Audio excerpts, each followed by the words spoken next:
You might think that the Australian Labor Party would have learned its lesson after the last election, and that is, the further left they take themselves, the less votes they garner.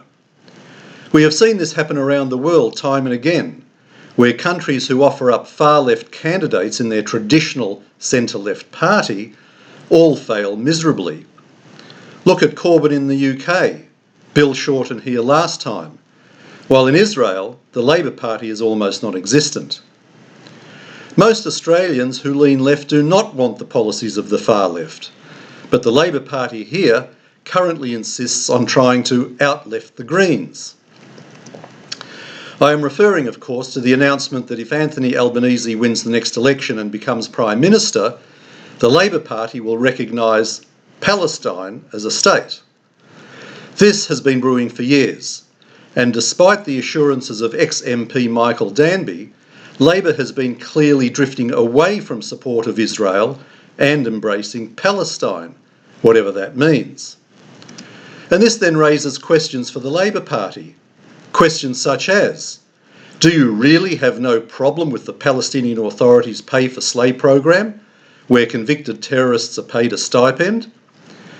Do you really have no problem with the Nazi-style anti-Semitism coming out of Hamas and the Palestinian Authority?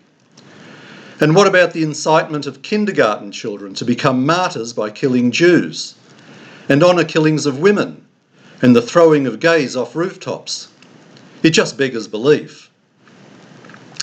I'm recording this video a few days after this Labor announcement was made, because I waited to see what our communal organisations would have to say about it. Well, just as well I didn't hold my breath, because neither the Executive Council of Australian Jewry, the Zionist Federation of Australia or AJAC has posted anything on their Facebook pages about this. It's as if it all didn't happen.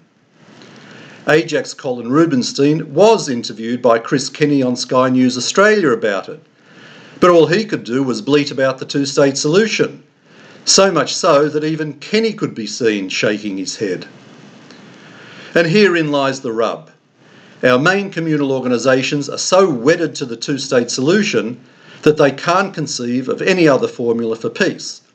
And if the Labor Party is pushing this barrow, then our organisations may as well let them go for it. But let me make one point very clearly. The AJA is no fan of the two-state solution. In fact, we call it the two-state delusion.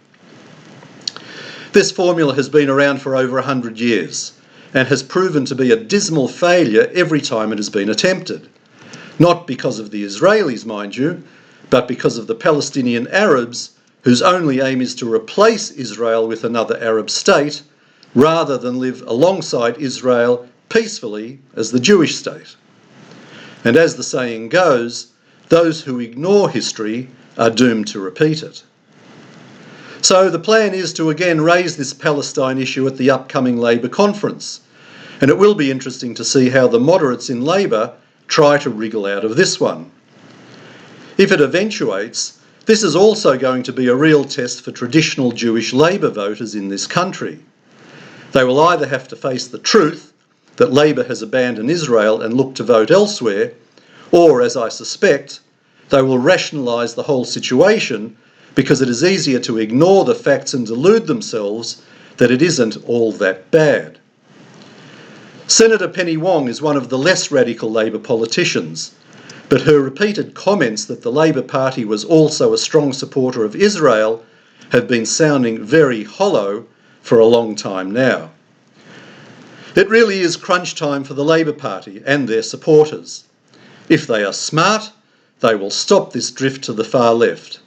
But I somehow think that this issue is snowballing, and nobody in the party can do a thing about it. This is Alan Friedman for the Australian Jewish Association.